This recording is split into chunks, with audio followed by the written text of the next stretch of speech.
Thank you for your patience for waiting. As my senior colleague Derek mentioned, we had a 2-hour meeting.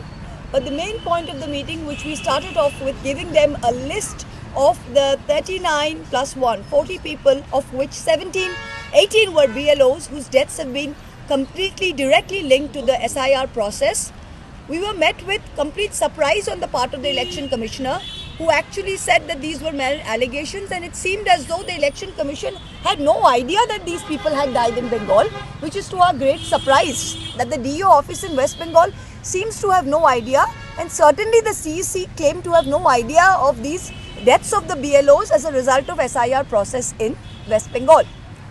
Then we moved on to the 5 questions. The 5 questions are very relevant, and the first question, as Shatabi said in Bengali, I will mention, is if it is indeed that you are trying to weed out infiltrators.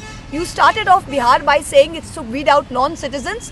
What was the number of non-citizens that you came out as a result of the SIR process in Bihar? What was that number?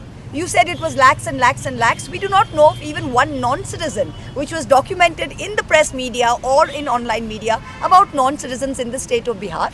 Similarly, in Bengal, if infiltration is the issue, other states such as Tripura and Meghalaya share a border with Bangladesh. If you're talking of Rohingya infiltration, other states apart from Bengal share a common border with Myanmar. Why is SIR not being done there? Most important, in Assam, why is only a special revision being done and not a special intensive revision? It's because Bihar was only the trial and Bengal is the asli picture. The second point is that you keep talking about cleaning up of the electoral rolls, and the ECI says by its own admission that the previous electoral rolls are not trustworthy. If that's the case, then the entire Lok Sabha should be dissolved. Every election which has been done from 2002 till today is not valid, because by your own admission the rules are not valid. This doesn't make sense. Is this an exclusion process or an inclusion process? The third point which I've touched on is what is happening now is you have imposed, again, self-imposed this completely arbitrary deadline of 30 days between 4th November and 4th December.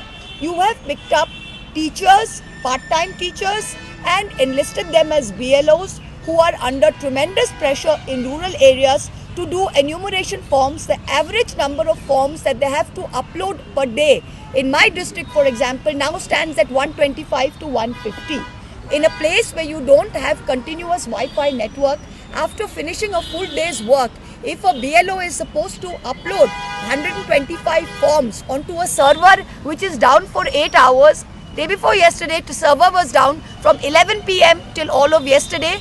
After you complete a form, they're saying please